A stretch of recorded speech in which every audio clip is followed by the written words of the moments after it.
Republic, President of the ECOWAS Commission, permit me to recognize the protocols already recognized by the Secretary General. I really want to start off by sincerely thanking the government and people of the Togolese Republic, and in particular His Excellency President Faure Esozima-Asimbe, for the warm reception and hospitality extended to all the meeting delegates to this 6th General Assembly of WAP since our arrival in Lomé. We have indeed been given a very special welcome, and the facilities put at our disposal are excellent. I also want to wish to give special thanks to the Honorable Minister of Mines and Energy of the Togolese Republic for accepting to host this 6th WAP General Assembly. And in the same vein, our thanks go to the Directors General of CEAT, Conto Gobla, and CEB for their generous contributions towards the logistics and arrangements for the meetings.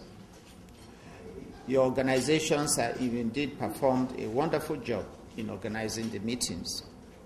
So it is with a deep sense of pride that I acknowledge the presence of His Excellency James Victor Beho, President of the ECOWAS Commission, who has graced this occasion. And his presence here signifies the importance that our founding organization leaders do attach to WAP. I also wish to acknowledge the presence of representatives of our technical and financial partners who have not only accompanied us on our journey since the very beginning, but also have been consistent throughout that journey. Your continued support and presence at occasions like this serves to reassure us that we are indeed on the right track, and that working together, we shall indeed reach the finishing line together. Finally, I wish to welcome all our distinguished participants, that is, our member utilities, for honoring our invitation to the 6th General Assembly in Lomé, the capital of the Togolese Republic. Lomé, as you all know, is an important city in the history of ECOWAS and her integration efforts, for it was Lomé that was the first headquarters of the ECOWAS Secretariat, and it still today houses many important institutions of ECOWAS. Honorable Ministers, distinguished ladies and gentlemen, we have this year, 2011, witnessed again another year of power shortages in many member countries of WAP that have even in some instances degenerated into social unrest. In those cases, there was unprecedented damage to property, and it took indeed a lot of good leadership and statesmanship to calm the situations. May I remind you that with the Arab Spring still fresh in our minds, you will agree with me that this situation not only underlines the importance of electricity in our daily lives, but also its importance as a necessary ingredient in the maintenance of social stability.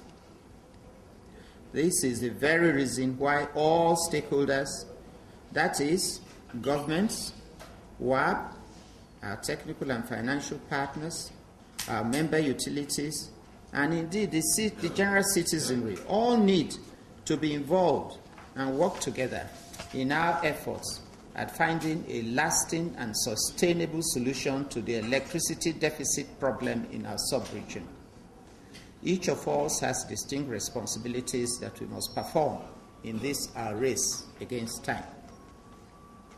From our governments, because I'm happy we have many ministers here today and the head of ECOWAS, and from our governments, what we do require is the introduction of the necessary reforms, both legal and regulatory, to create the environment that will attract foreign investment for the expansion of generation, transmission, distribution, and commercial systems. In particular, we require reforms in tariff administration, as customers should be required to pay the cost-reflective tariffs needed for investors to recover investment and allow reasonable returns on investment. Although most countries have initiated the process of reforms in their sectors in this direction, most notably in member nations like in Ghana and Nigeria, where the implementation of cost-reflective tariff has reached advanced stages. However, in most other countries, the pace of reform is rather slow, or in fact, in some cases, not yet initiated. So we have, as a result, encountered some problems with our interconnection projects in this area, as regional strategies for project implementation are, in most cases, far ahead of national initiatives. The ECOWAS Commission is the main link between the WAP projects and the political leaders of the sub-region, and we kindly and respectfully want to request that ECOWAS follows up with the national governments through the Council of Ministers and the Authority of Heads of State, and for them to urgently initiate and accelerate especially the commercial aspects of reforms in our electricity sector. The Commission has in the past been successful in a similar assignment on our behalf by getting all the concerned member countries to sign the ECOWAS Energy Protocol. The Commission also has an important role to play in project identification and development, as well as the approval of the various projects by the relevant regional authorities. Occasionally, the Commission has also been required to intervene and provide logistical support to WAP and the energy departments of some of our national governments. For our members, the utilities, they do have a primary obligation of providing financial support for WAP operations through regular and prompt payment of their annual contribution to WAP's operating and capital budgets, which are needed to sustain the day-to-day coordination activities of the Secretariat. They also serve as a rich source of expertise for all the various activities of WAP. The Secretariat from time to time requests expertise from our member utilities on an ad hoc basis, and sometimes on even a more permanent basis, usually through secondments. The members are also the focal points of our WAP interconnection projects, and they do act as the interface between the ministries and WAP.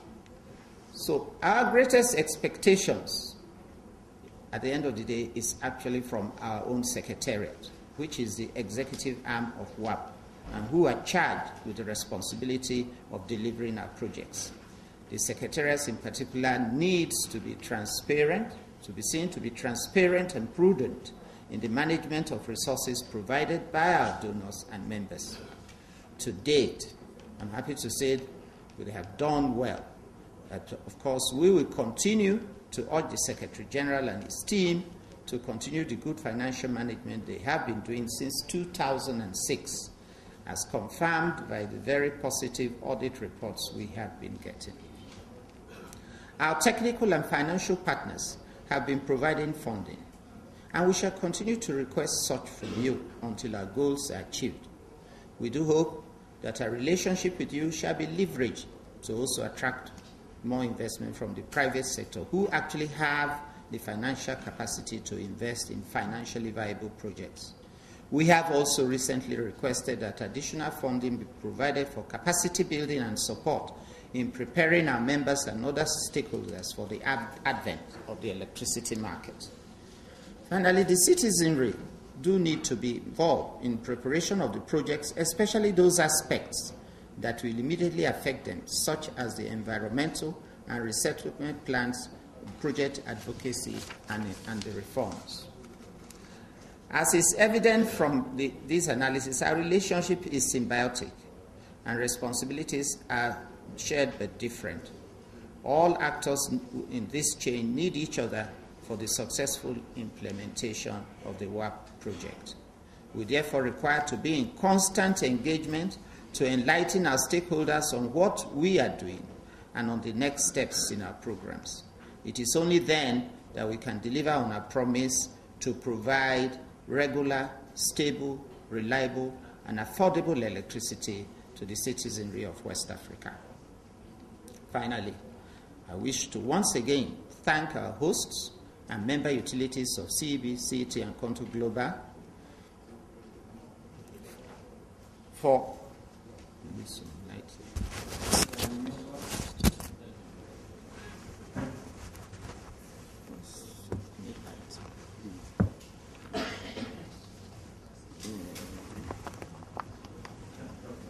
Thank you.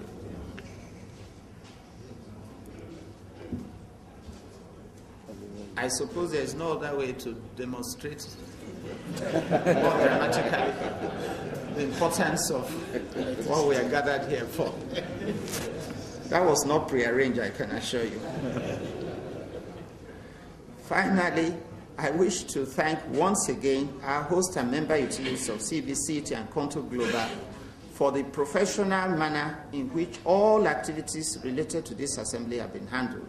The meeting venue and company facilities provided, the after-meeting activities, and the first-class hospitality extended to us are gratifying and will remain with us for some time. I also thank the technical and financial partners for the confidence they have in WAP and the willingness to answer our calls whenever required. You've always stood by us.